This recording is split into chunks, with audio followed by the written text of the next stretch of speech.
আমরা গত রাতে এখানটাতেই ছিলাম। আমাদের বোট এখানে এখনো দাঁড়িয়ে আছে। আর সকালে ঘুম ভাঙলো বৃষ্টির শব্দে।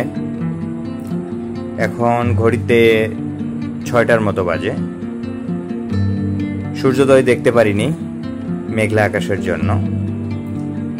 আর এই গুড়ি গুড়ি বৃষ্টি সাথে নিয়েই আমরা এখন রওনা হচ্ছি নীলাদ্রি লেকের দিকে। তো আমরা এখন টেকের ঘাট যাব, সেখানে নীলাদ্রি লেক আমরা দেখব।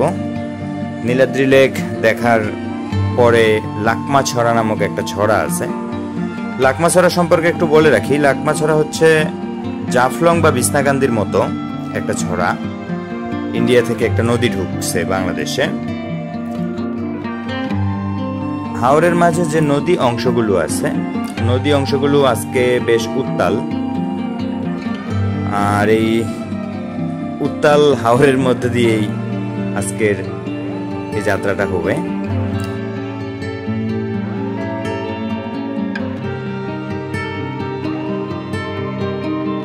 তো আমরা পথের মধ্যে একটা জায়গায় বোট দাঁড় করিয়ে আমরা মাছ কিনছি, কিছু তাজা পাবদা মাছ আর বোয়াল মাছ। এটা দিয়ে আমাদের আজকে দুপুরের লাঞ্চ এবং রাতে ডিনার হবে। আর সাথে আছে হাঁস। আমরা আরেকটা জায়গা থেকে হাঁস কিনে নিয়েছি। তো চলেন দেখে আসি নীলাদ্রি লেক আর লাকমাছড়া।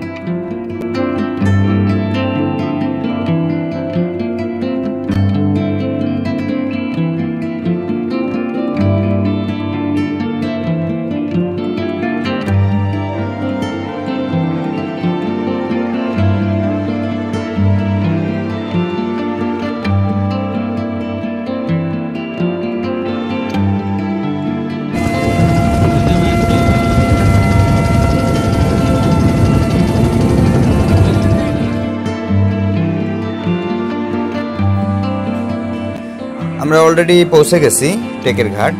আমরা বোট এখন এখানে নোঙ্গর করে কিছু সময় কাটাবো।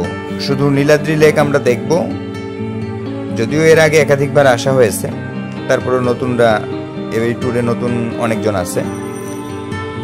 আর লাকমাছড়াটা আমার দেখা হয়নি, সেটা দেখতে যাব। তো সর্বমোট আমরা এখানে 2 ঘন্টার মতো সময় হয়তো থাকবো। আর ছুটির দিন থাকাতে অনেক ক্রাউড। আমরা চেষ্টা করব যত দ্রুতই আমাদের স্পট দুটো ভিজিট করে আমরা এখান থেকে কেটে পড়তে পারি।